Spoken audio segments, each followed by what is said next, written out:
Stronger. Imagine a world without choices. Stronger. Imagine you can't make your own decision. That wouldn't be a world for me. That wouldn't be a world for you. UIC. Tell them we're gonna be stronger. Together we can make it right. Our purpose is a better Jamaica for you and I. Gonna be stronger together. Time we all just unify. Our purpose is a better Jamaica for you and I. It is a natural right for every human being to be free. Free, so free. So the government is there to protect you and me. UIC objective is to liberate the citizens from colonial bondage, them regulation, them taxation. Rob Jamaica, we independent. Be stronger together we can make it right. Our purpose is a better Jamaica for you and I. We're gonna be stronger together. Come, we all just unify. Our purpose is a better Jamaica for you and I. Non-partisan, constitutional.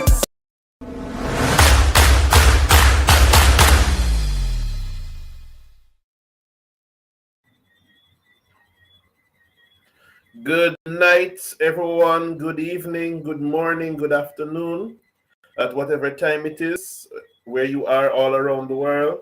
Welcome to another episode of UIC Liberty TV. I am Chase Neal, General Secretary of the UIC and Shadow Minister of Education and Human Development. I hope everyone is hearing me loud and clear. Welcome, JMH, Liddy. Class is in session, indeed. Sylvester Lawrence, Bruce Davis. All right, welcome everyone. So, our topic, dead babies, uncollected garbage, and COVID-19. Is there a link? So, we are going to be exploring a very interesting topic tonight.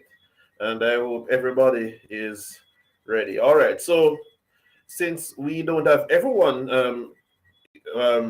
here yet, we'll just go into it, and everybody else will join us as the show proceeds. Now, I want to start off by sharing a letter, an open letter that was written on the topic of non-payment of teachers and other workers, which will kind of lead us into the topic tonight. So I'm going to share my screen while I read through that letter with you. All right, hold on there. All right. I hope everyone is seeing. All right, so this open letter, non-payment of salaries of teachers and other workers. The United Independence Congress, UIC, Shadow Ministry of Education and Human Development, is concerned about the recent news that teachers had not been paid salaries since September. This is a much too frequent occurrence that has been taking place for decades now. One would think that the recent mass migration of over 400 teachers and the earlier migration of over 160 since the start of the year would have caused the Ministry of Education and Youth to improve its relations with teachers and the administration of their affairs. Apparently, this is not the case. In these modern times, what accounts for the myriad cases of misplacement of teachers' documents? This is a worrying trend that the MOE must seek to correct immediately, and the Minister, Honorable Favor Williams, needs to account for. Those who are entrusted with the education of our nation's children must be paid adequately and must be paid on time. Another worrying trend, which is not reported as much, is the non-payment of school watchmen, some for as long as 8 months. What is really going on within the Ministry of Education and Youth and its regional offices? Is the security of educational institutions not a priority for the government? The Shadow Ministry of Education and Human Development would like to know if there has been a reroute of taxpayers' contributions from education to some other venture, as Prime Minister Andrew Holness had explained, had occurred in the case where capital that was to be used to procure garbage trucks was directed to the COVID-19 vaccinations. As we can see from this ill-advised move, garbage is piling up all over the island.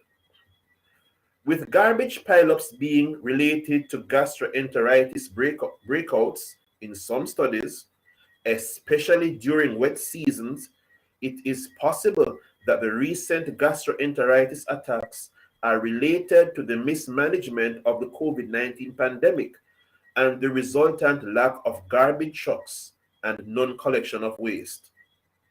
We suggest that the Ministry of Health and Wellness conduct a study to verify this for the Jamaican people. But still, we must ask, is the government going to wait until issues in the Ministry of Education and Youth similarly compound and create greater problems? UIC's Shadow Ministry of Education and Human Development seeks clarity also from the Ministry of Labor and Social Security on the underpayment and mistreatment of security guards over the years. With the Ministry of Labor and Social Security being involved in industrial disputes between security guards and their employers over the years, with the government contracting companies that abuse officers, and there being labor laws and practices that describe continually contracted persons as employees, why had this matter not been corrected long before the September 23 Supreme Court ruling? When will the security guards start receiving overtime pay and other benefits due to employees as they should have been receiving from their date of employment? The government needs to do better by the hardworking citizens of Jamaica. Now, I want to focus our attention on the third paragraph here that says, Prime Minister Andrew Holness had explained that capital that was to be used to procure garbage trucks was directed to the COVID-19 vaccinations. And as we can see from this, garbage is piling up all over the island. Now, it has been stated in various studies that garbage pileups are related to gastroenteritis breakouts, especially during the wet seasons. We will be exploring that in our live broadcast today as we ponder the question of the dead babies, garbage pileups, and the COVID-19 mismanagement. Is there a link? Are they related? Bless up Wade Noble, welcome here. Bruce Davis, he says two-party, PNP and JLP, same sad song, no more party. That is what we are about. It's time to have real government. It's time to have a Congress. Vote UIC. I endorse this. All right, Alan Scott, enough respect to you too. All right, so we will move right on into it.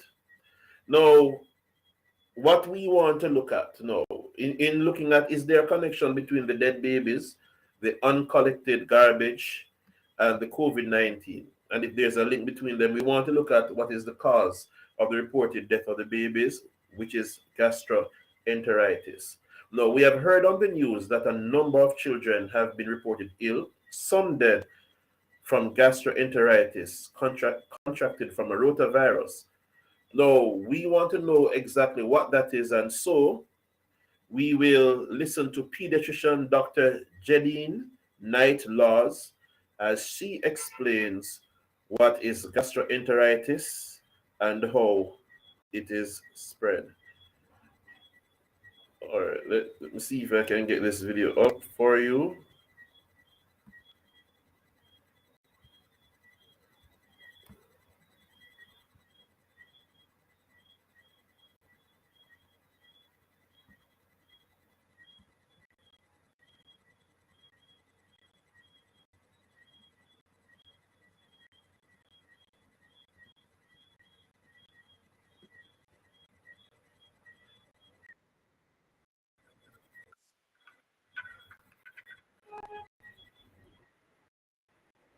Right. So that's cool.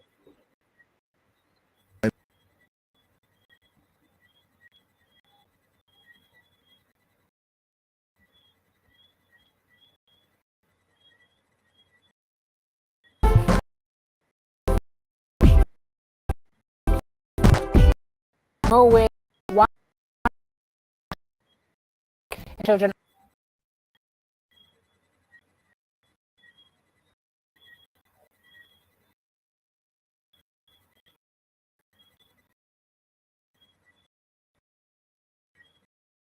Bible. We've been tonight. To talk virus, we call it? Virus. In Jamaica. Welcome to the show. Thank you. Good Good morning. So you're saying percent of children will in their lifetime get gastro? Yes, children who are to virus, which is the most common cause of gastroenteritis on our side of the world. More than 80% of kids in their lifetime episodes of infection. And how does one contract the rotavirus? It's viral, clearly, so it's just out there. And easily spread.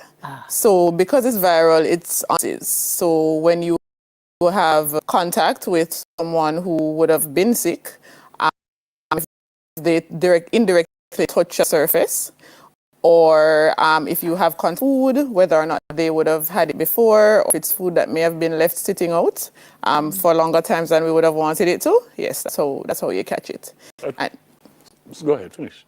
I was going to say that then after exposure, you start to have symptoms about 1 to 2 days thereafter. That's food that causes it all the time. No, so gastroenteritis is caused by many different causes. So we're talking about viral because that's what's happening now. And that's the vast majority of cases, but bacteria as well, which is how food poisoning can come about, and parasites as well as just contaminated drink. Yes. You kind of already answered the question because most of them will be fine.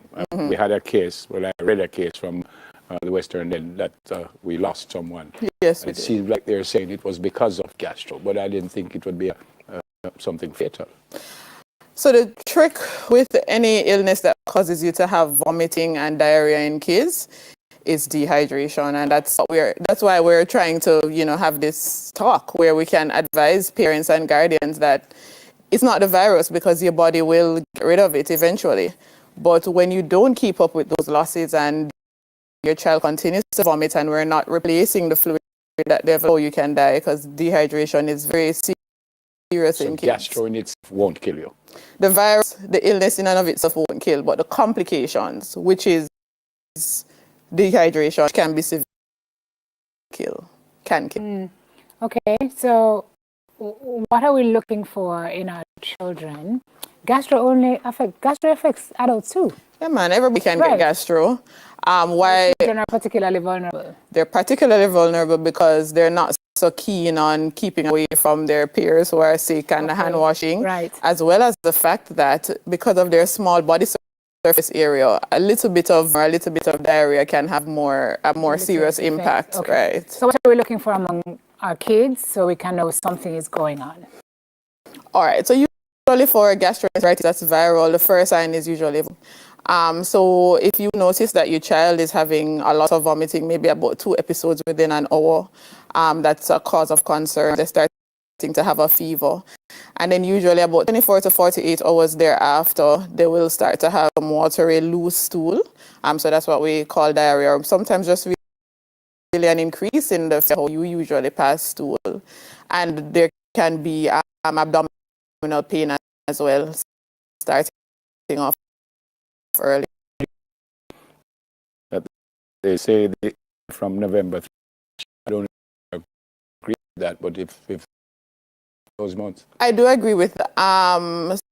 So a lot of our international, what we call the winter sickness, actually, the winter will thrive a little more. But then also for Jamaica, it's the kids are starting to interact with each other a little bit more over the summer. The start of the school year. But In our case, it wouldn't be the winter vaccine. No, not at all. Not like fires. In our case, it's just the fact that you said they are mixing oil. Right, right. And it is a little older, eh? Yeah, as it comes to November, December. So Okay. yes. All right, so we're looking for being loose stool, more frequent episodes, persistent dizziness. Yes, so when you start to get dizzy, sometimes when you're feeling a little sick, you can say that you're feeling a little dizzy, but we're concerned that the dizziness may be a dehydration or a drop in your blood pressure, which is why, when you have that, especially if it's persistent, you want to take your child in to see their doctor or their pediatrician. And also, I'm reading here, only passing small amounts of urine or no urine at all. That's high, nothing to come out. Exactly. So if you're passing less urine, no urine, especially over a course of 8 hours, if your mouth is dry, you can look at your child is crying and no tears coming from then, or you look and sometimes the eyes are sunken, and very important, kids are resilient. So if you notice that they're just not playing and they're not moving, you're talking to them, they're not responding to you, then that's definitely a sign of dehydration and you should be concerned. Take the child into the doctor. Yeah. You said earlier that after a couple of days it should pass. What happens if it doesn't?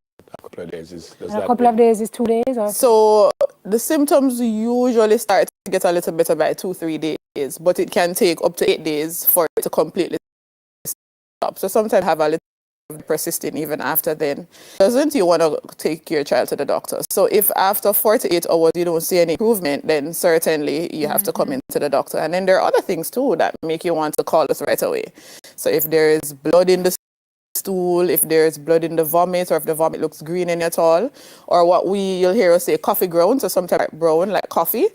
If the fever is super, super high, so we're talking about 104, 110, and all the signs of dehydration that you mentioned before, take your child right in. Apart from drinking water and stuff like that, and I'm not suggesting that anyone shouldn't go to the doctor, but they're at home for some reason and you can't make it, what you can do to kind of ease what is happening. So you made a great point, because majority of children with gastroenteritis don't come to the hospital because majority of them are mild, and our parents and guardians have been doing a great job of managing it at home.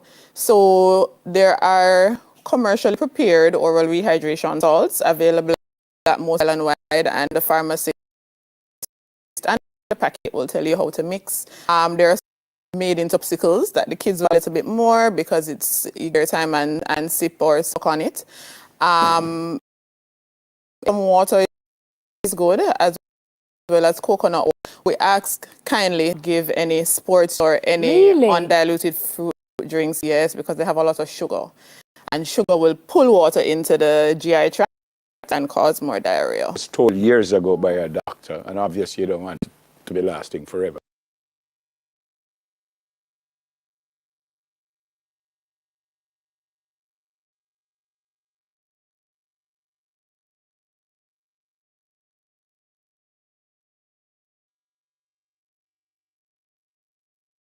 Build your brand online with a full logo. Just go to Wix Logo Maker.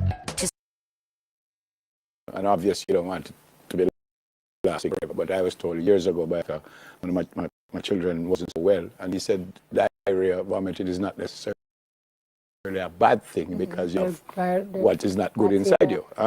But you don't want it, if you have vomit forever, the problem. So is that so? I would say I agree with that, and that's why sometimes when the parents come into the office and they ask, what kind of medication are you gonna give, and we say to them, we're not gonna give anything, we're gonna allow it to pass. They kind of raise the eyebrow at you, because we want that your body is to get rid of this toxin that you would have contracted, from the various ways that I mentioned before. So, and because it's something that's so common, many kids will have it. It's not necessarily bad to get rid of it. It just shows that your immune system is working. But when it goes on for a long time, one, you have to consider if this is really just straightforward GE, and maybe you need to do some more investigations. But then also, two, the concern about the prolonged losses and dehydration. Let's talk about the children with underlying conditions. That's important. Okay. So in our condition, sickle cell diseases is quite common, right? So all my parents who have children with sickle cell disease, they're not the ones that you want to kind of wait the 48 hours for. If you have any sort sort of illness that can suppress immune system, or if you're on medication like chemotherapy, radiotherapy, so on, then the advice is to be a little bit more aggressive. So even if you think it's mild, it's better to take the child in to the doctor, to the pediatrician, so we can make a better assessment. Yep. When we started, Sim said last week we had 107. Reading this, and it came out 4 years ago, the Ministry of Health is in Jamaica over last year, an average of 107 infections recorded weekly. Is that well, they say an average. I was going to say if that's its average, but is 107 weekly plenty that? It is a lot, but then just bear in mind that when they come to the hospital, majority of them get their ORS assessed and they do go home. What's the ORS? So the oral rehydration salt, sorry. So that's the salt that you give, the solution you give to rehydrate. So yes, this is a lot, and we've been seeing a little bit more numbers this year. So that's the cause for concern. But I know why this year we're seeing more than. I suspect that it has a lot to do with last year. The kids were at home a little more, and then now they're out and more interactive with each other. Okay, so we're telling parents, what do we tell kids? Wash your hands more regularly, kiddies? We are definitely saying to wash your hands, wash your hands. We are doing that for 20 seconds. We're using soap, we're using water, and in cases where water is not readily available, we're using our hand sanitizer. Owners of daycare facilities or places where children gather, disinfect all the common surfaces, the doorknobs, and also try not to leave your food out for a long period of time. Stay home if you're unwell. Long period? I was going to ask you that amazingly, but what is a long period? It depends on the food. So people will say don't leave rice out for 6 hours. If it's egg, then you want to eat it. In the fridge? Yeah, man, not in the fridge, but like out at room temperature. So each food has their own time that they should stay at room temperature. And there's also a vaccine that is available against the virus. Is there? Common. There is. I did not know that. It always was? We always had that vaccine? Not always. It's more within the last, I would say, 5 years. Maybe don't quote, but it's a recent vaccine. Thanks for coming. Consultant pediatrician, Dr. J. Knight. Right. Coming up, we see how one organization is working to provide financial assistance to Jamaica's bright.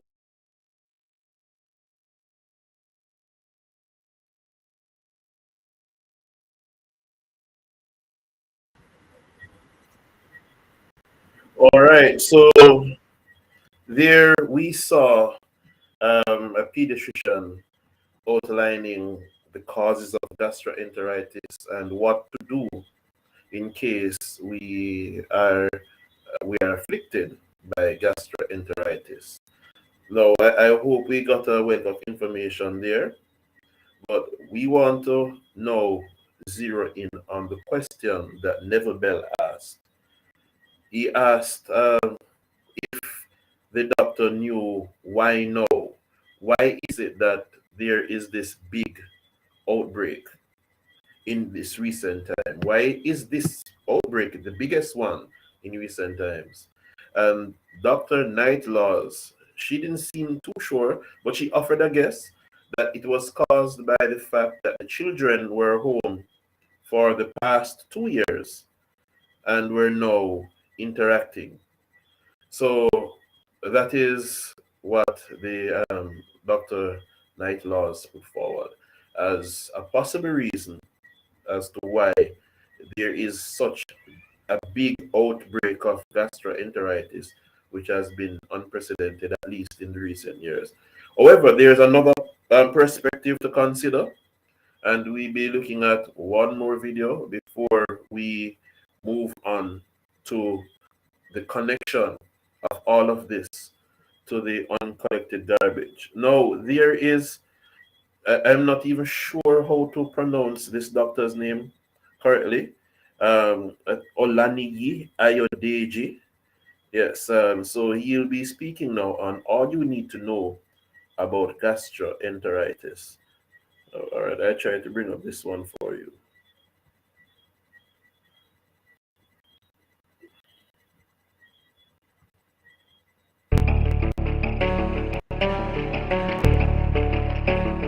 Gastroenteritis, just like the way it sounds, it's coined from the Latin word gastro, then enteritis. That means stomach, intestine. Then itis means inflammation of the gastroenteritis. So it means an infection of that alimentary canal, a canal where the food goes through and comes out. So any infection at any point in time, the other point, we call it gastroenteritis.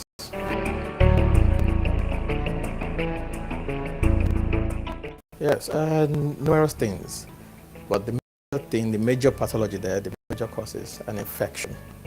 Now, it could be secretory, it could be inflammatory, it could be that of drug-induced, or the foodborne, from the foodborne disease. Now, some people would take unclean food in, and from that point in time, there's an infection. The body will want to reject it. So how it operates, the system has a mechanism to take in whatever is eaten. But when it takes in something that's foreign, let's say an organism, maybe a bacteria, maybe a virus, maybe a fungal, what it does is to want to eliminate it. So once it absorbs and it adheres to it, it wants to wash it off. So at that point in time, it gets to lose fluid. So that's why people go to the toilet and say, wow, I've gone to the toilet like 3, 4, 5 times. The symptoms mostly are through diarrhea and vomiting or nausea. Nausea is a feeling of vomiting, and vomiting is actually puking it out.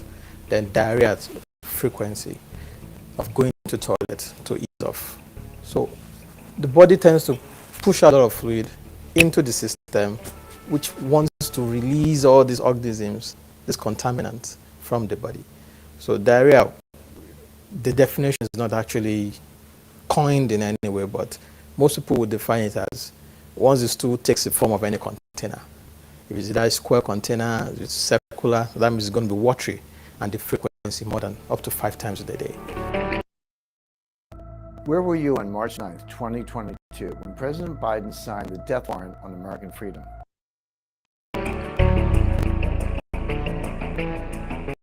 It's a highly infectious disease, actually. Very, very infectious. It can range from being mild, where it's self-limiting, it's self-contained. The person just goes to the toilet once or twice or 3 times and say, oh, it's over. Oh, I popped one medication and everything is over. And it could be life-threatening. And the mode of transmission is mostly fecal-oral. Somebody defecates in probably nearby drinking system, maybe in a stream, or goes to toilet, does not clean properly, now goes to the kitchen to prepare food, or the vegetables brought from the market are not properly cooked. You know, nowadays people are eating fruit salads and all the rest. You know, broken skin from fruits, the leafy vegetables, the carrots, and all that things are not properly prepared. So once there's contact with an infected feces, that is stool, and the person takes it in, or through poor water, maybe drink it from the tap or contaminated cup. And this issue of roadside people that are cooking nowadays, you find them use one basin of water to wash like 300 plates, and they give it to serve the next meal. The food may be still hot, but the plate is dirty, it's contaminated. So when they eat it, they get infected. Yes, preventions are in 3 phases. Usually, there are usually 4 phases: primordial, primary, secondary, and tertiary. Vaccination is key. What is a vaccine? There are vaccines for numerous pneumococcal vaccines, measles vaccines, we have rotavirus vaccines. Most times it is seasonal. During the raining season, poor sanitation. You find people dumping refuse in a nearby drainage system, expecting it to flow out of the community. Just 100 naira or 200 naira or 500 naira every week to take away the waste, properly dispose it, has been difficult. So what do you do that? Oh, the drainage is flowing. This flood. They put in there for it to flow. And all this will form a stasis. It's going to stop somewhere. And there's going to be a backflow. Now, most of these things will wash up to the stream. People go there to take drinking water, maybe to wash their clothes or to wash their plates. In communities where it's so bad, they might boil the water not up to what it should be. They may not filtrate so well. Or those that imitate and they do pure water, fake pure waters, fake bottled waters, and they sell it to the community back. So hygiene is key. So if that is not corrected, then you're going to be having infections over and over again. Now, the main form of contact, fecal oral. You walk into a restaurant, you want to eat, someone, probably the low-level staff there that stays in somewhere that's highly infectious, picks it up from there, comes to work, has been using the toilet over like 2-3 times, and doesn't clean up properly, and serves you.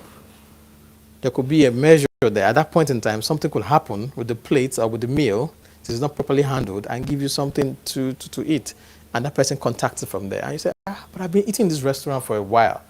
For like 2-3 years, I've been going there and I've not had issues. And the next thing is, I just went there yesterday. After 4 hours, I've been to the toilet like 7 times. And that has been my only meal for the day. So you see how easy it is to get contaminated, to come in contact with this. The non-walk virus, the Salmonella typhi, the Giardia lambda, so many other diseases like that. In this period, we advise people to take probably carbonated drinks when they're going outside, especially the travelers. Don't say you see someone boiling egg on the street and, give me egg, I'm traveling, don't worry, I want something. Nah, eat light, okay? Avoid vegetables, salads, and stuff like that. Excuse me. Now, if you're going to eat, ensure it's steaming hot, above 60 degrees. If it's going to be cold, less than 4 degrees centigrade. At that period, those temperatures, most bacteria don't thrive. Most, I don't say all, most don't thrive at that stage. So you could have a measure to escape food poisoning. So people say food poisoning, yeah? Those are food-borne diseases that could occur. The refuse in the state, in every developing nation, you will have that there because there's people coming in there, large migrants, and they use a lot of refuse. So refuse to reuse your refuse may cause gastroenteritis. If you refuse to reuse your refuse, that's recycling. Oh, okay. So people, if you look at it now, people are going to recycling. The waste in somewhere in Ojota there can be converted to power. In Singapore, in Coventry, in so many other places like that, they convert their waste to wealth. So why are we wasting it? The last time they had an explosion there at Ojota where they put refuse was a methane gas, which can be used and converted to energy. It doesn't cost anything. So I think the population, the youth out there, if you're looking for work now, start recycling cans. People are buying them. They're exporting aluminum in granules. They're buying plastics. It's cheaper to recycle nowadays. But whatever you're picking is free. So instead of blocking the drainages, pick them up. So the drainages can flow easily. So there can be reduction in the rate of unemployment, infection of gastroenteritis, and also the pollution will be reduced.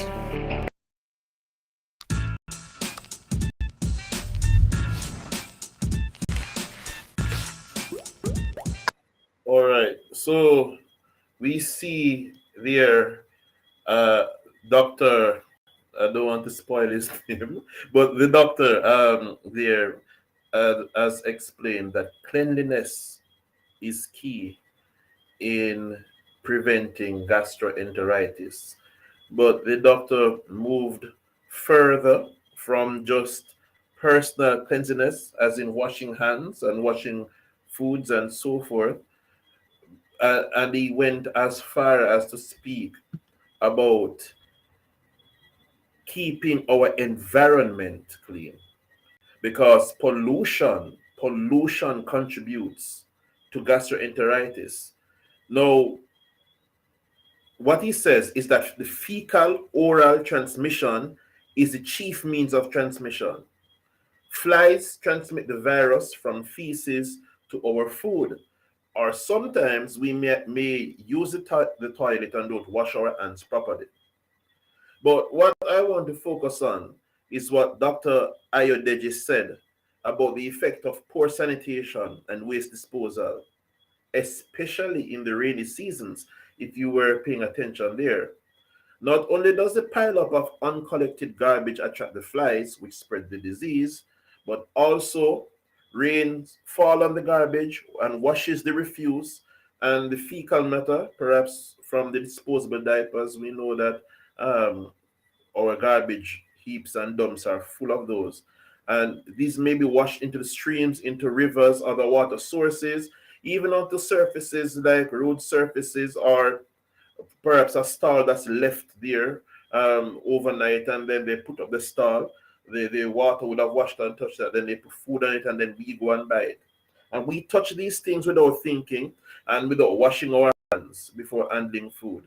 And no, this causes me to wonder now why the Ministry of Health and Wellness has not been promoting sanitation, proper washing of hands, and proper disposal of garbage, as they were promoting all of this, well, minus the disposal of garbage during the pandemic. Now, when the pandemic was, states of emergencies were active, we would get notices to wash our hands and sanitize and so forth.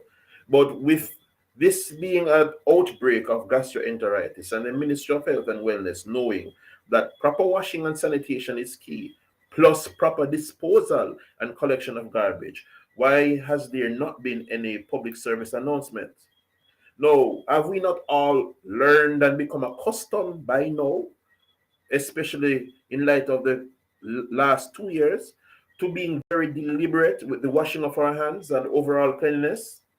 And why is this not being promoted, especially now that we know that there is an outbreak of gastroenteritis?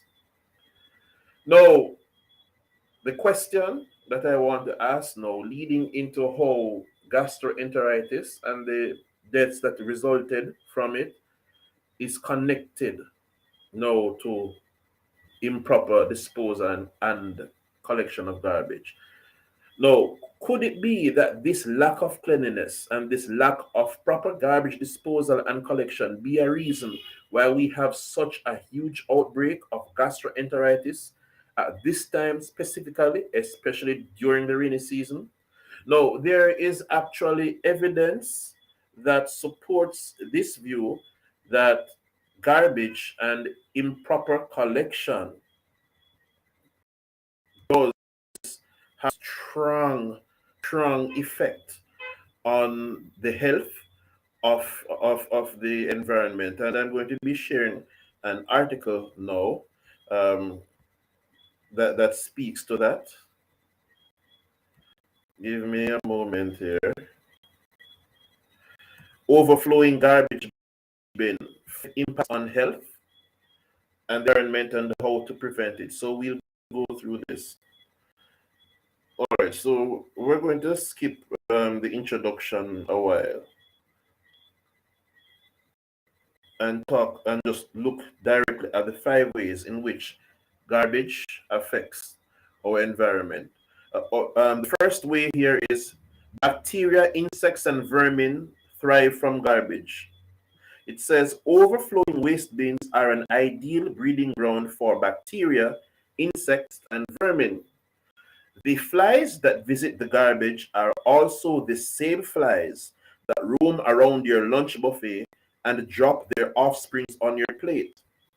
By doing so, they increase the risk of you contracting with salmonella, which causes typhoid fever, food poisoning, enteric fever, gastroenteritis, and other major illnesses. Besides flies, other animals that thrive from the garbage in and around the containers include rats. Well, foxes here, but we do have stray dogs. Number 2, overflowing waste causes air pollution and respiratory diseases. One of the outcomes of overflowing garbage is air pollution, which causes various respiratory diseases and other adverse health effects as contaminants are absorbed from lungs into other parts of the body. The toxic substances in air contaminated by waste include carbon dioxide, nitrous oxide, and methane. In everyday life, we identify the polluted air, especially through bad odors, which are usually caused by decomposing and liquid waste items. Thirdly, garbage contaminates surface waters, which affects all ecosystems. Garbage and liquid waste that end up in water bodies negatively change the chemical composition of the water.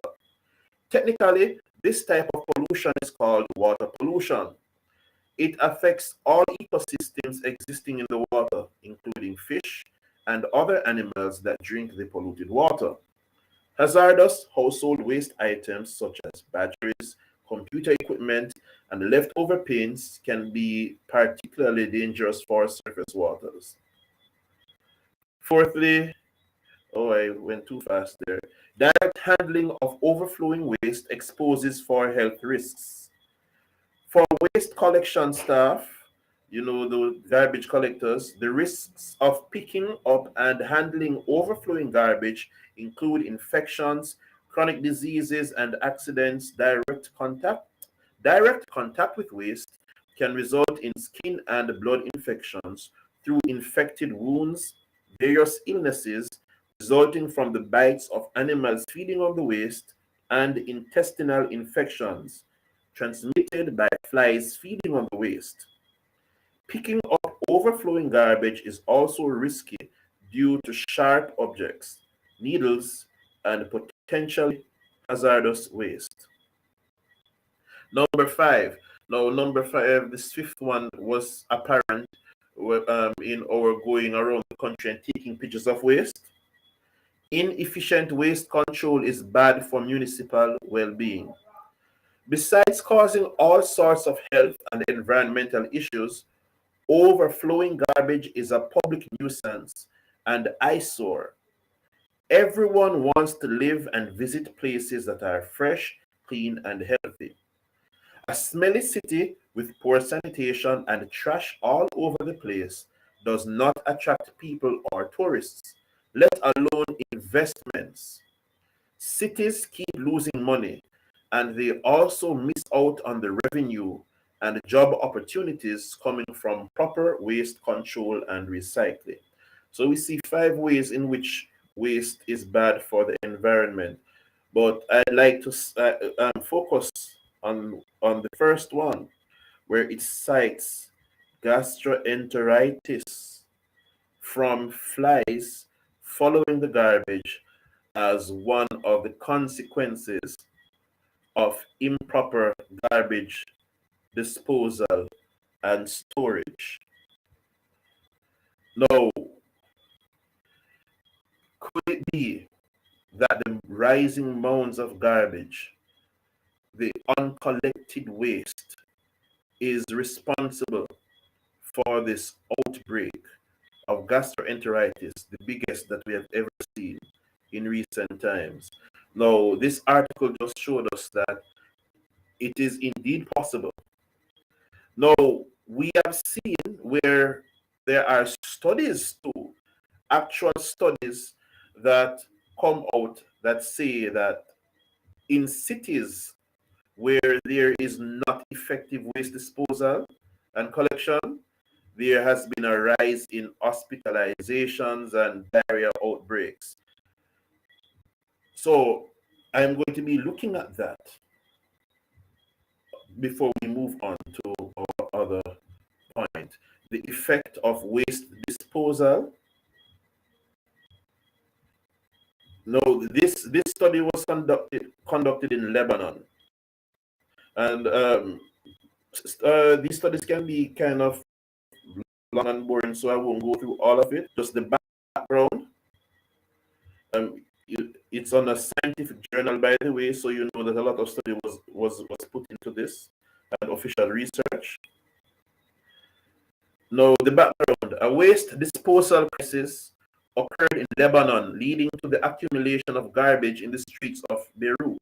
It is not clear whether such a limited crisis of improper waste disposal will lead to more diarrhea illnesses. Now, the purposes of the study is to compare the rates of admissions due to diarrhea and characterize the illness among adults and children before, during, and after the garbage crisis. Now, we're going to go to the discussion area. Skip all the figures and so forth. Hold on, I think it's the background.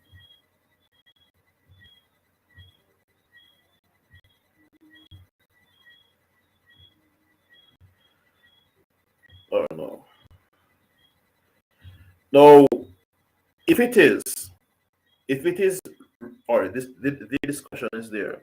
No, if it is that garbage collection is known to be directly related to outbreaks in gastric diseases, then we must wonder why it is that the Ministry of Health and Wellness and the Ministry of Local Government and Rural Development, which under which the National Solid Waste Collection Agency is situated, we need to really ask a question why these ministries have not been on top of this garbage situation. Anyway, the discussion, it says there is an epidemiological link between hygiene and health in general and proper waste disposal and diarrhea specifically. And some persons are quoted there. However, it is not well studied whether the temporary disruption of proper waste disposal in an upper middle income country could lead to an increase in diarrhea.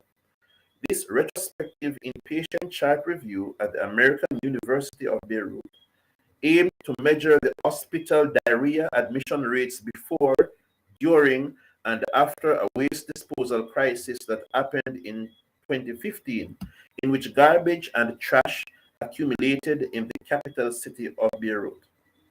The study shows that the admissions for diarrhea have increased throughout the crisis periods as compared to the control periods.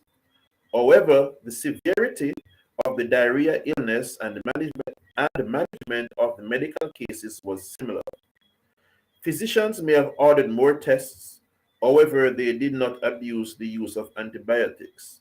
So we see there was more frequency in diarrhea cases, although not necessarily more severity. During the months of the major crisis, a rotavirus diarrheal outbreak occurred among all age groups. Rotavirus is expected to be present among younger children.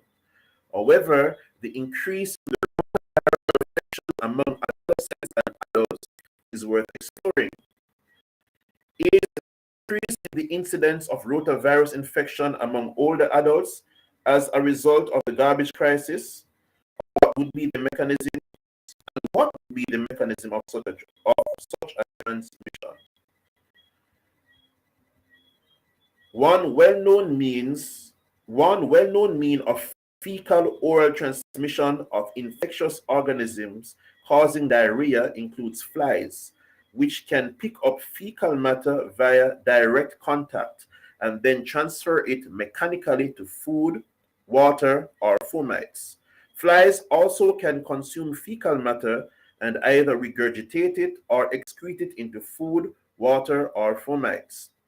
Rotavirus is the most important pathogen causing diarrhea globally.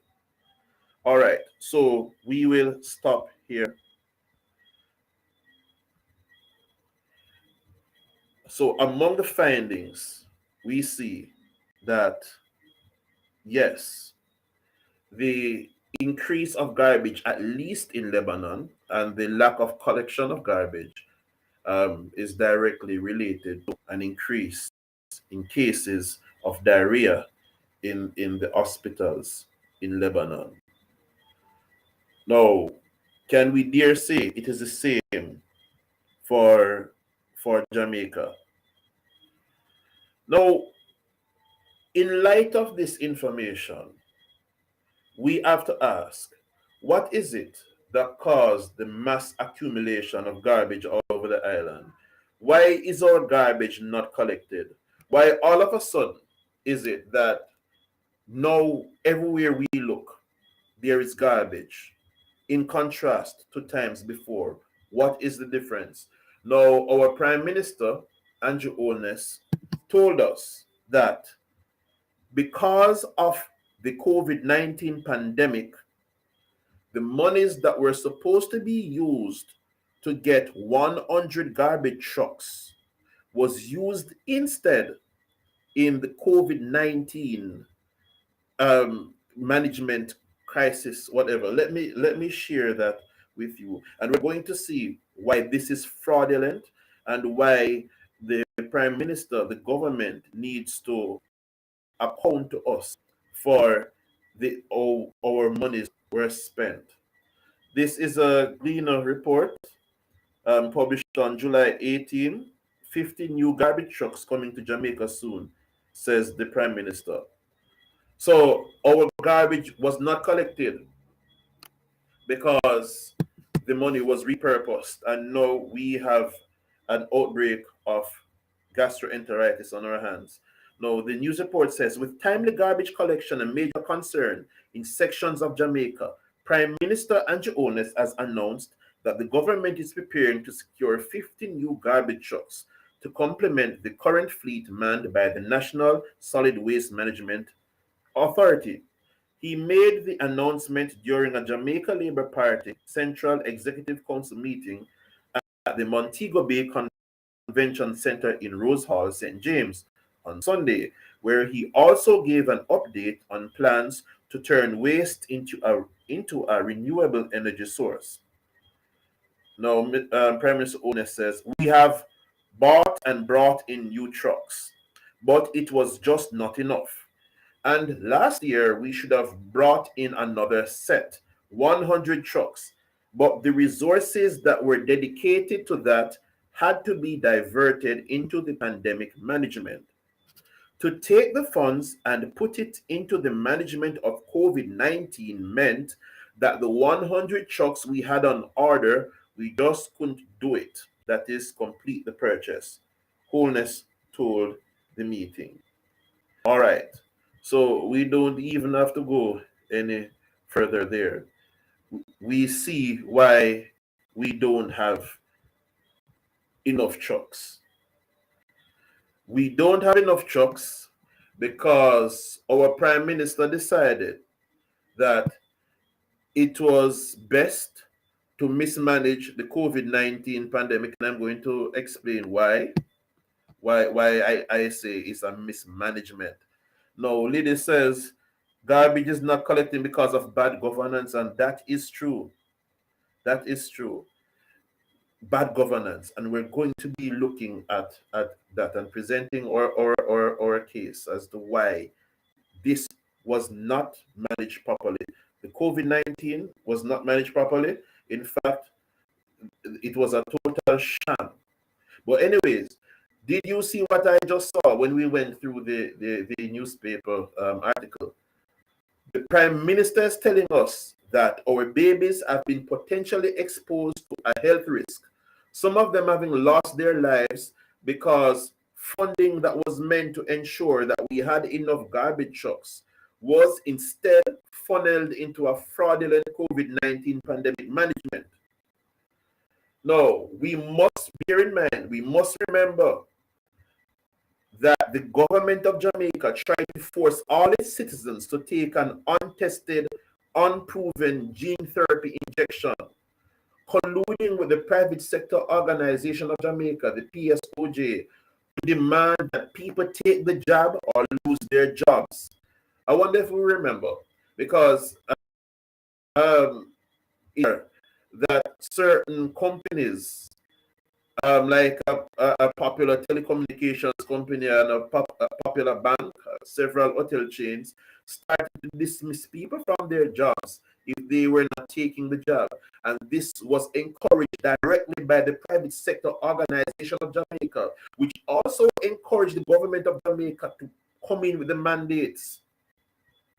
In fact, if you remember, the Prime Minister approached the Supreme Court for permission to make a mandate, and it was granted. The Supreme Court said it would not be unconstitutional so long as the government embarked on an education campaign. Do you remember? And because of that, there was this all-island education campaign about the COVID-19 vaccines, so-called vaccines. In fact, it was at one of these that the Prime Minister said that God made the vaccine, if you recall. Now, the people of Jamaica's rights to their own bodies was not important to the government. Not only did the government totally disregard our right to choose what goes in our bodies and to take away our freedom of movement, we locked down for days. Our freedom of expression, you would recall some people talking out against the mandates and getting locked up for it, and our freedom of association, but they also blocked our access to viable medical treatment of COVID-19. There were proven treatments that were blocked from coming in Jamaica. So they tried to force their own thing on us. So Prime Minister Holness is telling us that in his brutality to the Jamaican people, to try to force us to accept a medical procedure that was foisted on them by foreign interests. In doing that, he mismanaged and misdirected the funds that were supposed to keep Jamaica clean, so that we did not get the garbage trucks, so that now garbage is piling up, so that now flies can follow it to spread gastroenteritis to the most susceptible population, the babies. This is what Prime Minister Andrew Holness is telling us. Now,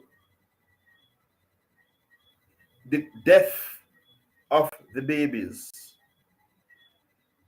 what is it in light of this information that Prime Minister Holness will tell the parents?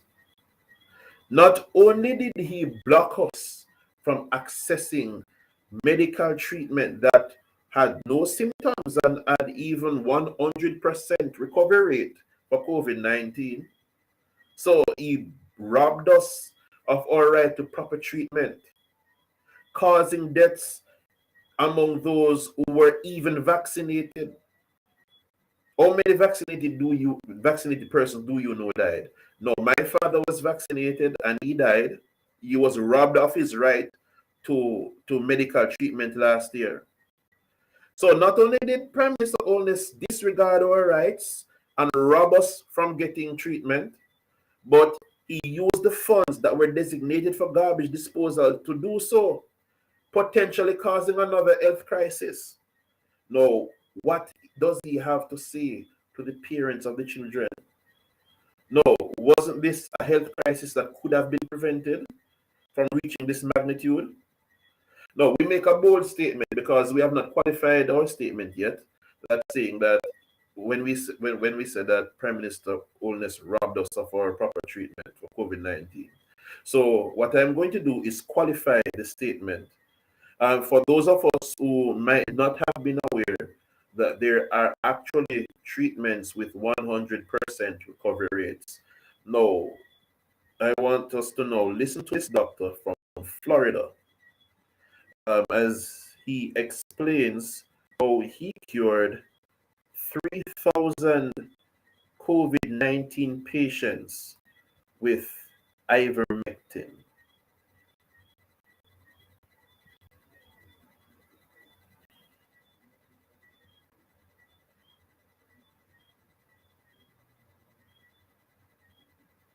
The Hugh Cotton Insurance, we know protecting the biggest investments of your life takes trust. And that doesn't happen overnight or on an app or website.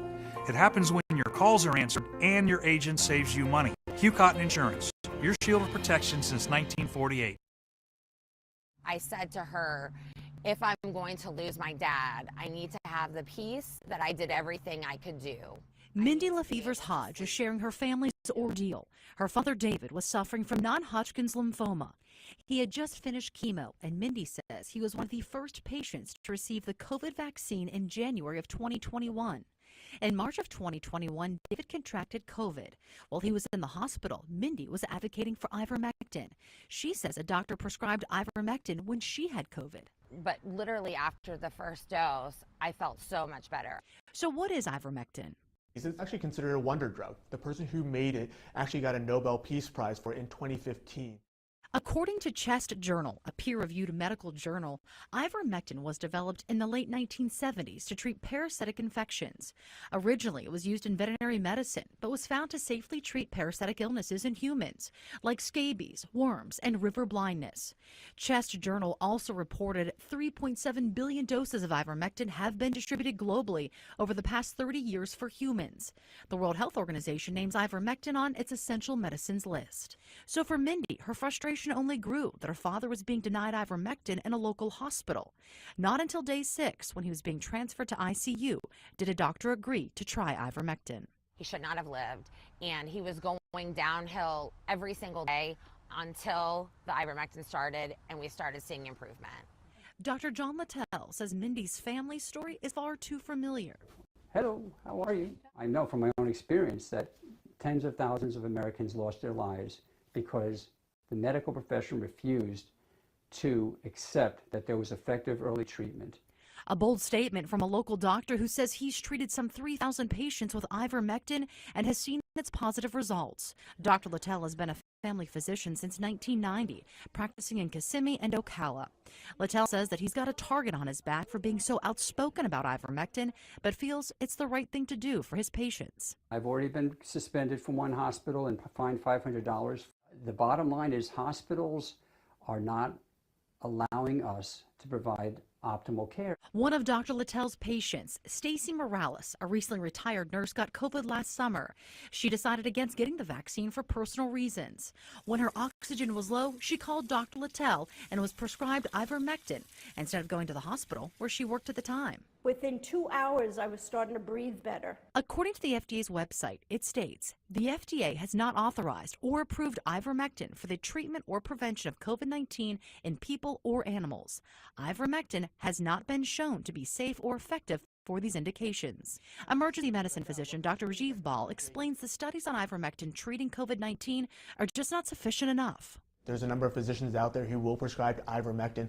However, the vast majority are not prescribing it at this time because of the strong anecdotal studies that show that this medication hasn't been efficacious. It may show in the future that this medication is efficacious. However, at this time, we just don't have that evidence. Congressman Neil Dunn represents Florida's 2nd Congressional District and was the former chief of staff at Gulf Coast Hospital. He wrote an op-ed in the Sun Sentinel in October of 2021, noting several studies out of India, Mexico, and Argentina that found ivermectin was working when treating COVID-19. There's in excess of 30 studies in the literature, 20 of them randomized controlled studies that prospective studies that show benefit with ivermectin. So to say that there's no evidence for this drug at this point is to willfully just be ignorant of the true literature. Dunn says ivermectin has become political, and the patients are the ones suffering.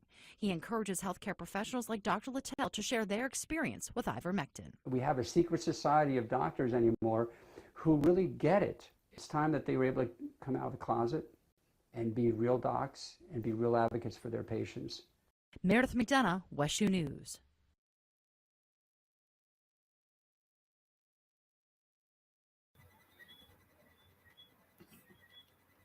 All right, so the doctor made a statement there that ivermectin has become political. I don't know why a drug would become political. Obviously, something was up during the so-called pandemic. Do we realize though that the country was opened up suddenly this year and there's no big spread of COVID-19, yet they say COVID-19 is still around? But that aside, this doctor has cured over 3,000 patients using ivermectin.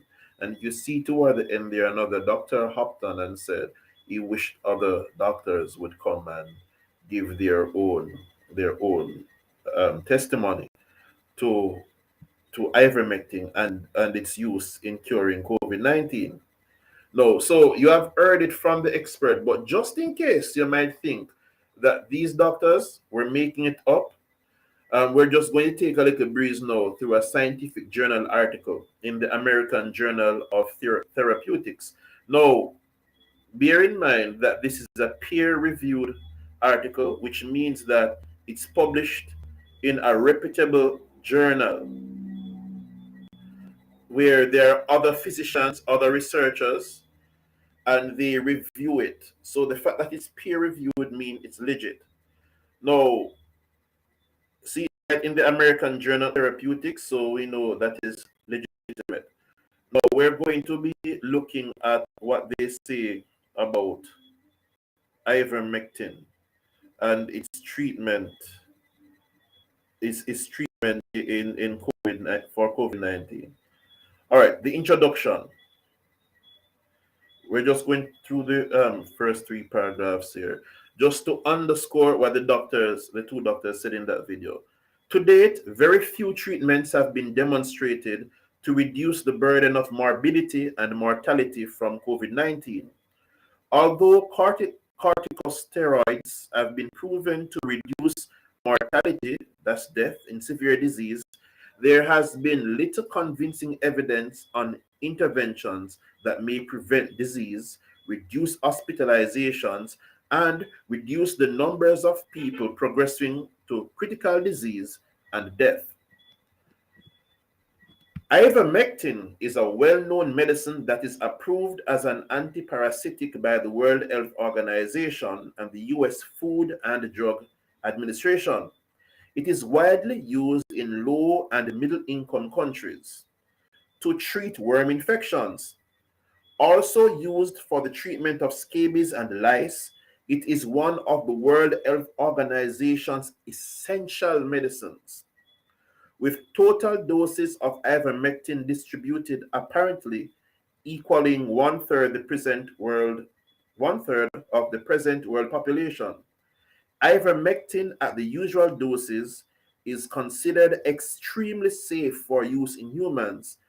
In addition to its antiparasitic activity, it has been noted to have antiviral and anti-inflammatory properties, leading to an increasing list of therapeutic indications. Now, if you know anything about the COVID-19, you would know it's a virus and it causes inflammation in the respiratory tract. Now, ivermectin is both antiviral and anti-inflammatory, in addition to being antiparasitic. Anyway, since the start of the SARS-CoV-2 pandemic, both observational and randomized studies have evaluated ivermectin as a treatment for and as prophylaxis against COVID-19 infection. What does that mean? It is used for a treatment if you get the disease and as a preventative method.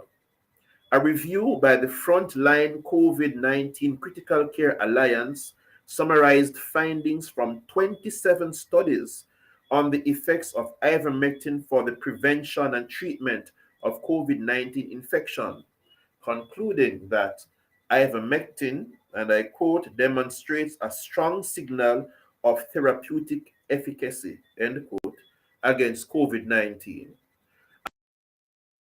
And that ivermectin reduced deaths by 70%.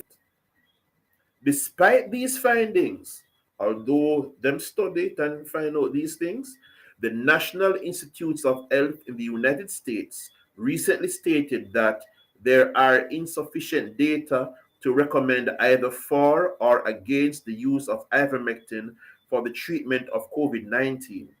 And the World Health Organization recommends against its use outside of clinical trials. Won't ever hear anything like this? So 27 studies, peer-reviewed, mind you, have concluded that ivermectin was effective from back in the pandemic times. but the World Health Organization says not effective. And the Food and Drug Health Administration says not effective. And our Prime Minister jumped on the bandwagon and said no ivermectin, even when the doctors here recommended it. In fact, maybe you would have recalled hearing in the news where medical practitioners were advised against recommending ivermectin. The doctors were advised by the politicians against recommending ivermectin. When since politicians have doctorate degree, well, those who are medical doctors, that is. And because of that, we were robbed from getting actual treatment for COVID-19. And not only just treatment, but preventative measures against the virus. So it must seem like they do want the virus come here and kill off people.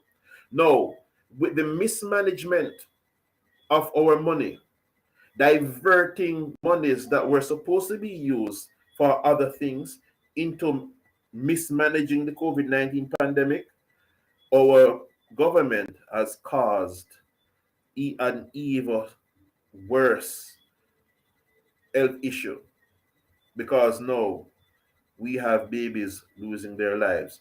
No, we just look at the journal entry talking about COVID-19 and ivermectin and its use in fighting COVID-19 and preventing COVID-19.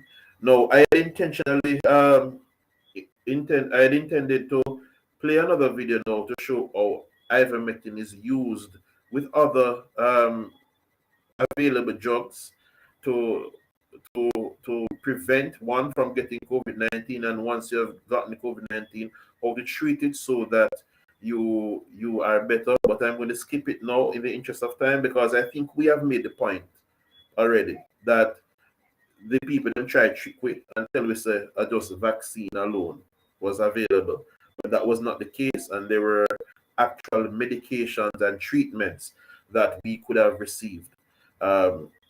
And those persons who were lost to death did not have to lose their lives. So Douglas, don't play the next video. That YouTube video, protecting yourself from COVID-19. So we're just going to skip that and move on to the next point, which is the UIC solution.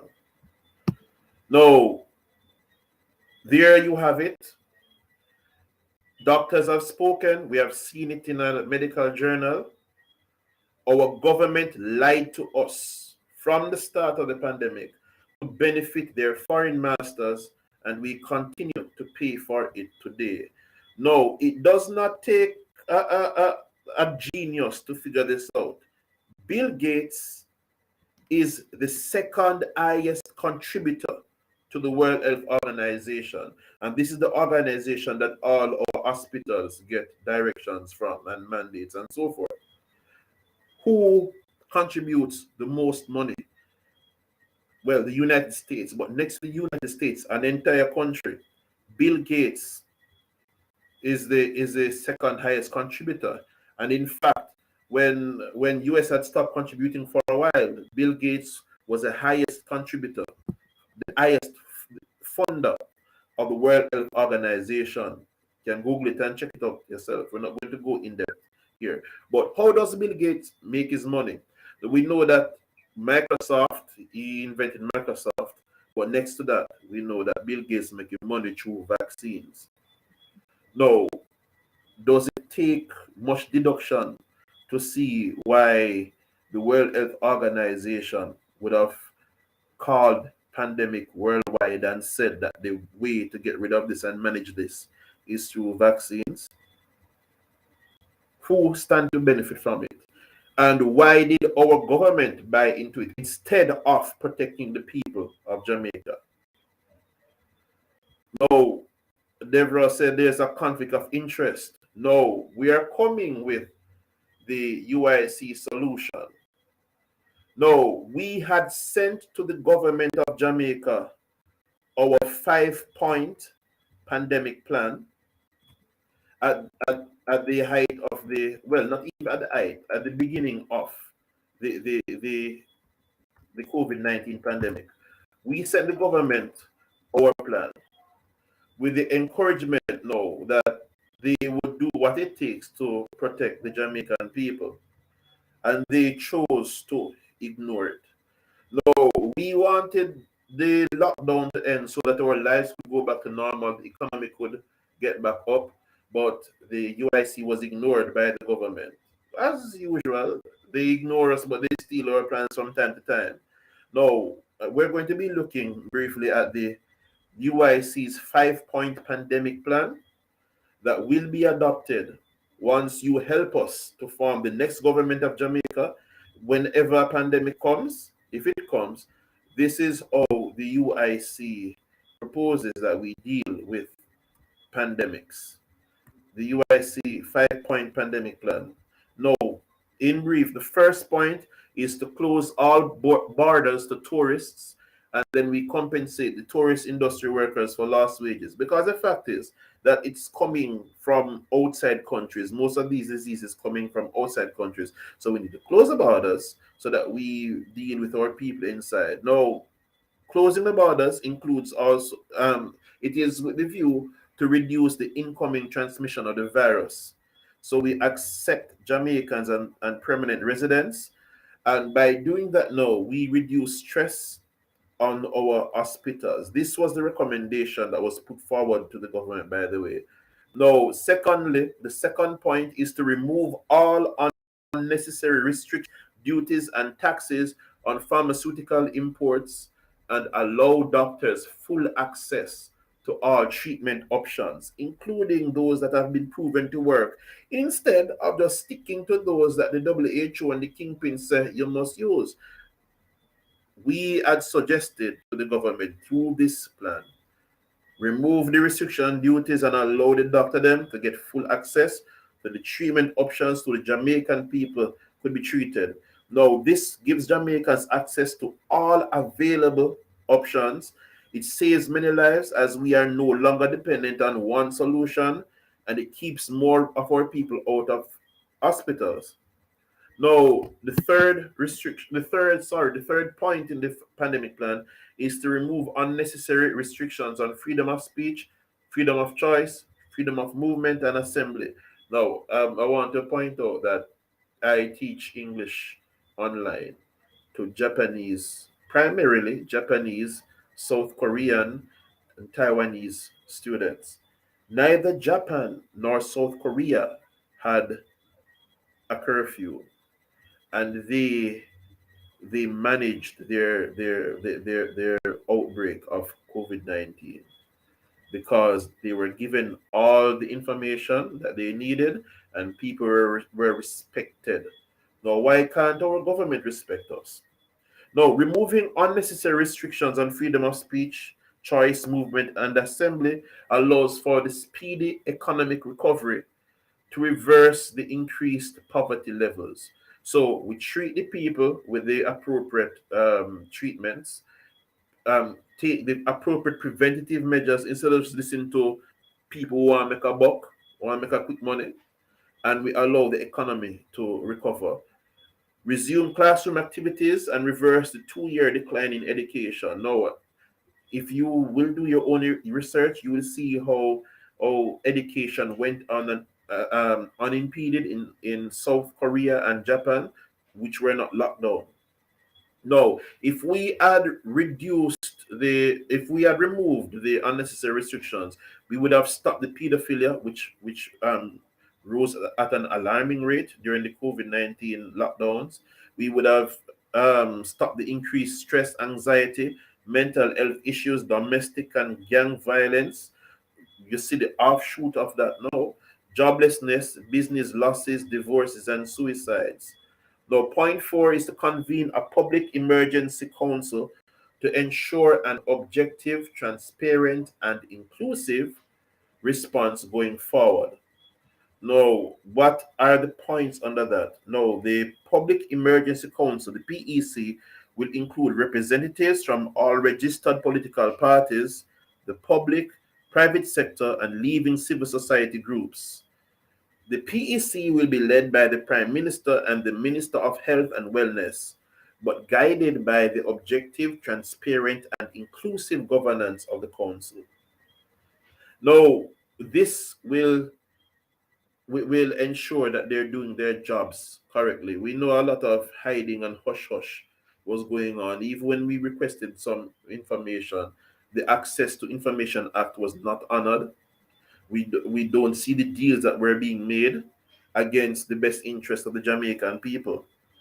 The PEC will be privy to any and all information surrounding the pandemic and any and all agreements reached between the government and any third parties, whether local or foreign. And the fifth point, now these are recommendations, as I said, that were given to the government. You can see why they were ignored. The fifth point, authorize or invoke the judiciaries, the auditor generals, and the contractor general's offices to audit, monitor, and validate all the actions of the PEC and the government to ensure they are in keeping with the agreed upon terms of reference, and that all reporting to the public are accurate, complete, and timely. Now, this was the pandemic plan that was proposed to the government, and which will form the basic response. Once the UIC forms government with your help, of course it will be improved upon, but you will see that this is with the view now to make Jamaicans well and to be transparent in our actions and our policies. Now, this is our solution. Well, one of our solutions in light of the pandemic that had gone, in light of the present health emergency, we propose a solution that works for the best of the Jamaican people. But in addition, we know the UIC puts forward healthy eating, exercise, taking care of the body so that the body is at its optimum level to fight sickness. But what else is the UIC solution? So these foolishness don't happen again. We cannot have it that in Jamaica, the public's funds are being mismanaged, and so crisis upon crisis are started. It is avoidable. It is not something that must happen. No, we have looked at the link between the dead babies, between the uncollected garbage, and the mismanagement of the COVID-19 situation, which would have been corrected had they followed our 5-point plan. Can you imagine if, for example, the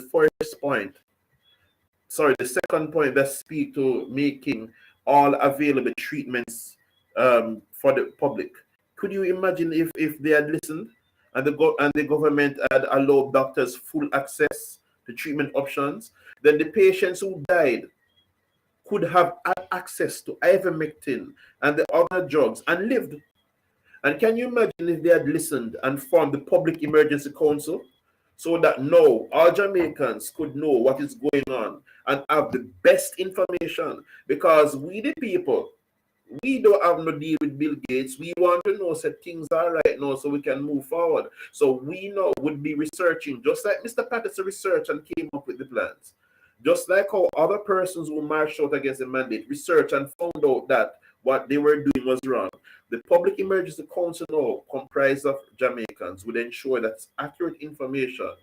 But instead, the ruling party and the opposition colluded to trick the Jamaican people because they were bought out by foreign interests. Because the leader of the backed the minister on these COVID-19 mandates.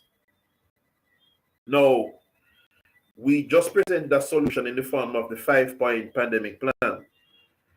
And we had talked about eating right, exercising right. Our education plan will also be a part of our health, because when our students understand how the mind works, how the body works, how their emotions work, and understand human behavior and how to socialize, then we will have better mental health. We will understand how to take care of ourselves better, so that even the hospitals and will not be so overstaffed with issues stemming from depression or maybe unhealthy lifestyles and so forth. No, but ultimately, we present the overall solution. Now, the UIC has plans and policies that will effect change in Jamaica, but I believe that the most groundbreaking thing about the UIC is that the UIC is not just a political party. UIC is a new way of governance, and that is what we present. Now, because of the way we are governed, our politicians have been bought out by foreign powers. They have been bought out by our own private sector organization. But with the UIC's governance system, no buyout can go on, because even if the president is bought out, the government can't be. And we're going to be looking at that now. No, the UIC solution is a new governance structure for Jamaica. Now, we provide, and when I say UIC, I want us to all think we, because the UIC is a platform for we to be a part of.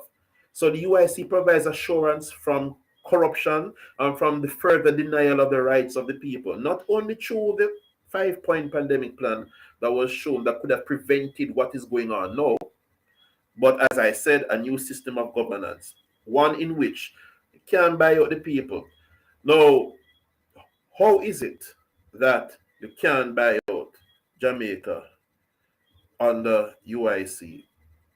Now, we say that we separate the election of the MPs from the election of the president of the country. So it's no longer prime minister, it's now president of the country.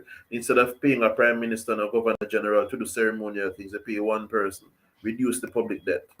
But instead of where we elect people just because we want our party leader to win, we say elections through a non-partisan means. So you run for government office on your own terms, on your own name, and then you vote for MPs separate from the leader of the country, that is the president. Now, what this will do is ensure that MPs do their job, because nowadays what obtains is that you vote for an MP not because you think that MP is necessarily good, even if the MP is not worth anything, but you want your party to win so that the leader can become prime minister. Now we say separate all of that, vote for the MPs on their own merit based on what they present to the people, and vote for the president separately. Now, before anybody can run for MP or president, however, these persons must apply for the position. They must pass a governance test. If they cannot govern properly, then they don't make any sense. Now, anybody who wants to run for government office in UIC has to pass the governance test. Once you pass the governance test, then you go through an auditing, check out your background, and it's public so that the results are shown, everybody know. Once you pass that vetting, that auditing and vetting, then you will be able now to get persons to nominate you, and then you run for election. Election will be funded by the state. So no private funding of anybody to run for election, because this is how the corruption come in now. This is why the PSOJ have our government now by the teeth, because these powerful and rich persons now pay for your campaign, and now you have to do what them said.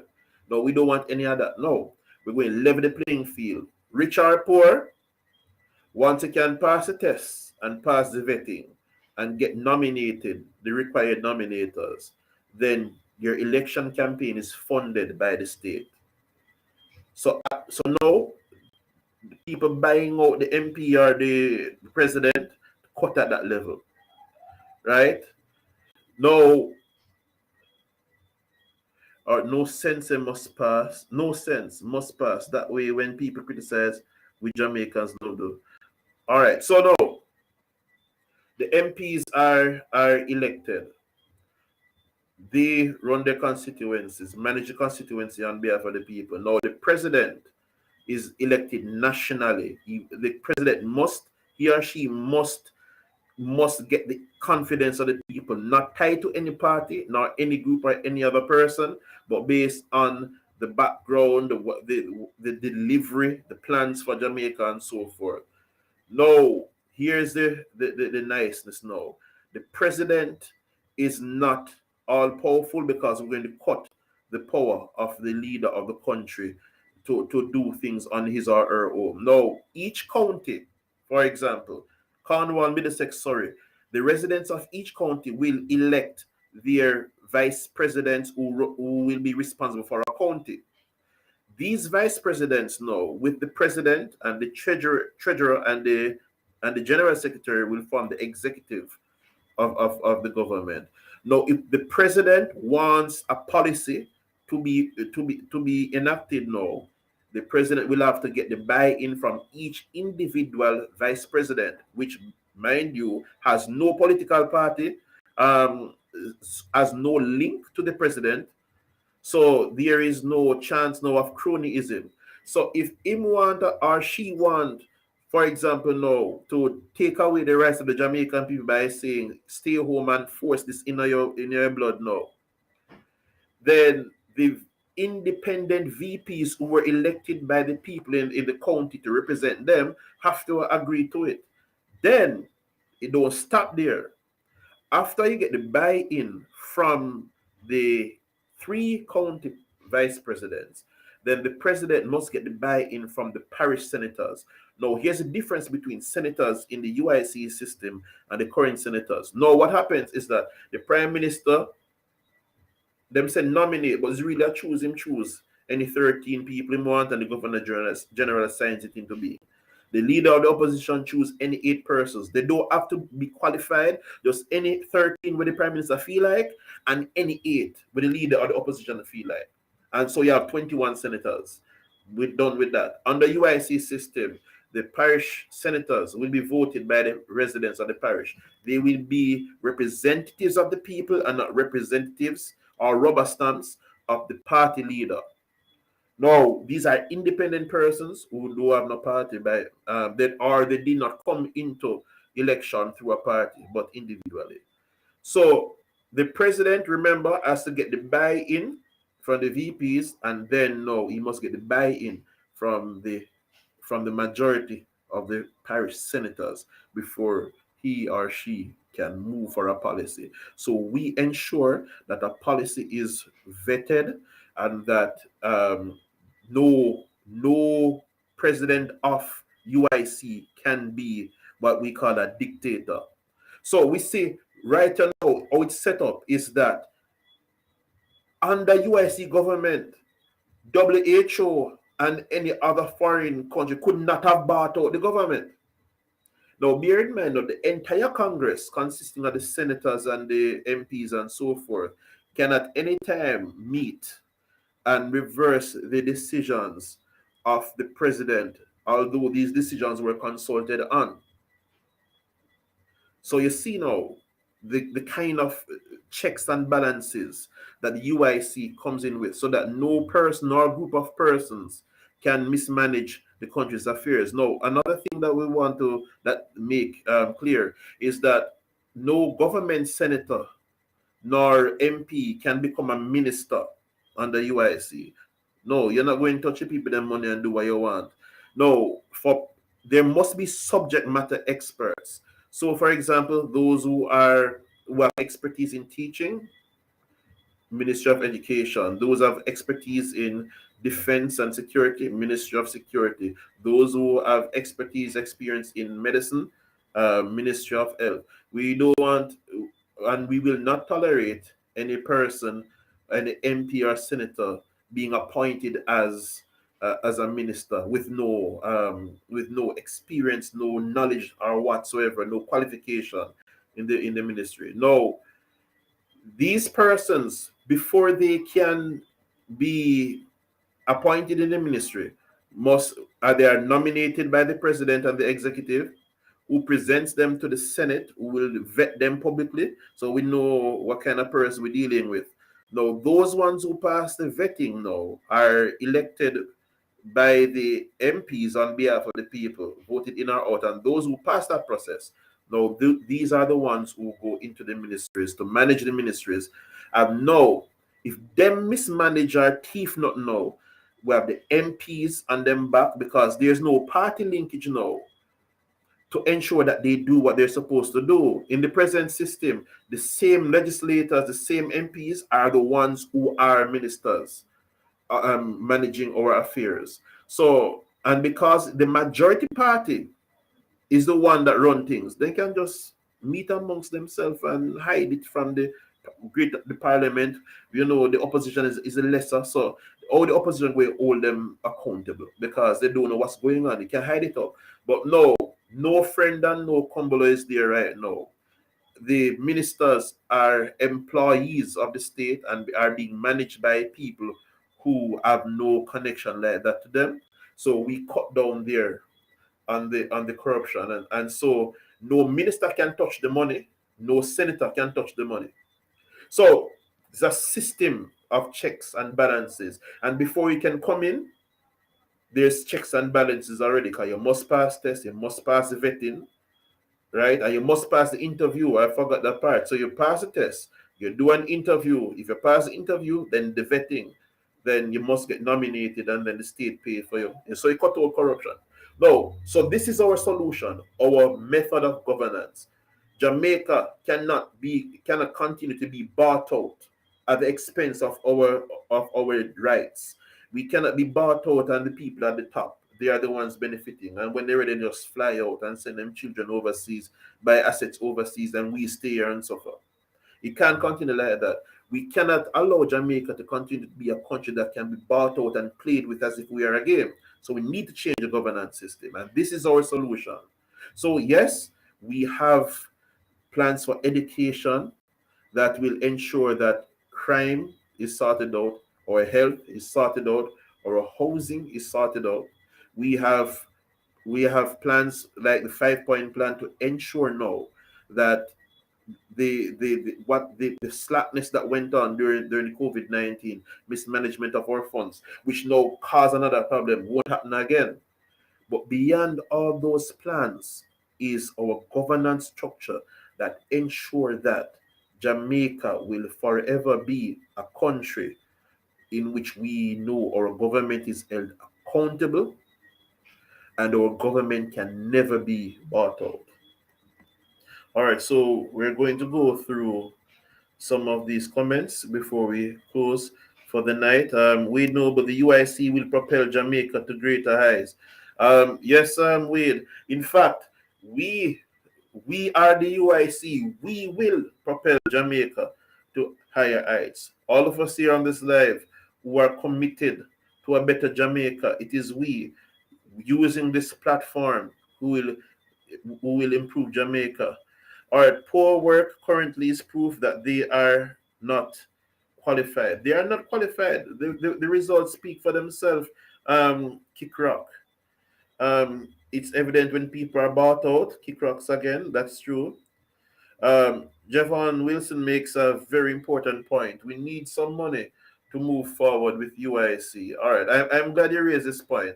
All right, so everyone, maybe I'm speaking to the saved here, but we need to get this out and into the knowledge of the Jamaican people. Cool. This is our movement. This movement is for you, for all of it. No, this is not the political parties that are owned by the powers that be. This is our thing where we are start.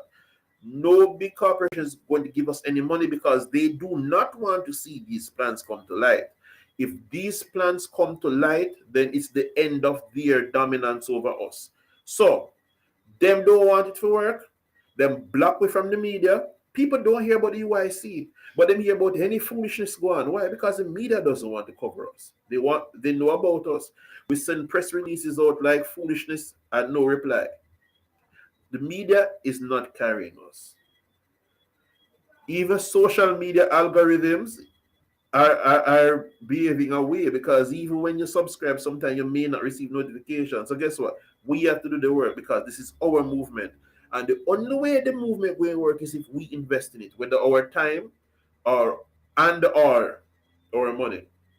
So the thing works. This is for us the first movement, the first platform where we Jamaicans make things happen. Now, if not go on in a UIC, it's because we Jamaicans never make nothing go on. When we think of the UIC as something external to us, the UIC nah, because we nah. Simple as that. No, for us to make money, Jamaicans must invest the money in the UIC. Let me not even say invest. For us to make money, Jamaican people must own the UIC and contribute to the UIC. Now, it is what, $250 a week, or 1,000 Jamaican dollars a month. Now, can we count on you? Can we count on you to help us, to help we reach where we need to be in the seat of government, so that we can make these changes on behalf of the Jamaican people? No, and when I say we, I don't necessarily mean me, because I'm a candidate, but any candidate who takes my constituency or division, as long as UIC, I don't care. It's UIC we're pushing, not a person. So we're not pushing a person, we're pushing the UIC structure. No, will you help us reach there? Will you help us to build this movement for Jamaicans from all walks of life? Will you get involved to liberate our country and our loved ones? Well, we need you to share this information, to share the live, so that people are aware. Because guess what? The media not do it, so who must do it? If we are waiting on the media that is controlled by the colonizers and the people who want to exploit us to share the information for us, we don't. If we need this to go out, we must share it out. So can we count on you to share this to every single person in your contact, so that even if they might watch it or not, you can encourage them to watch it, but they would have been aware that there is the UIC. Can we count on you to donate as much as you're able to, $250 a week or $1,000 per month? Can we count on you to help us find 1,000 donors who will donate monthly 25 US from the diaspora? Well, this is our movement. And I can count on me, but can I count on you? Can you count on you? Can your son count on you? Your daughter, your mother, your father, can they count on you? Can you count on them to do this for we? Well, I leave that with you until we meet again. This is our movement. This is our opportunity. This is our platform. Let us share it. Let us volunteer. Let us contribute, donate to it, so that we can bring out the best in all of us. We can bring out the best in Jamaica and make this truly one Jamaica. No more division, JLP versus PNP. One Jamaica. No more haves and have not, because we ensure that everybody living a comfortable life, whether them rich or them not so rich. We have a good quality of life in Jamaica. So no more division, one Jamaica, but depend on every single one of we who watching this. What will you do? What can we depend on you to do? Can you influence others to help us realize that this is our chance, and to stop thinking about this partisan politics foolishness, this division? This is how we were robbed from Africa in the first place. Black people stand up against each other and tribe. We need to be one Jamaica, and we need to be invested in it. We must be personally invested. I am a part of the UIC exec as general secretary, but I am not separate and apart from you, the Jamaican people. All are we in this, and I cannot do it alone. Mr. Patterson, our founder, our president, brilliant man, cannot do it alone, as brilliant as he is. We must own this. We must be a part of it. or it never go nowhere. Do not let my Friday evenings be in vain. I don't like to talk and run my mouth for nothing. So we present this information and we hope that it means something to you and that we have learned and are motivated to make Jamaica a better place. And we can do it if all of us here motivated to share this information, to donate to it, and to own this as our thing. Not FUMO thing, but FIWI thing. People, have yourself a wonderful night. See you again next time. One Jamaica, stronger together.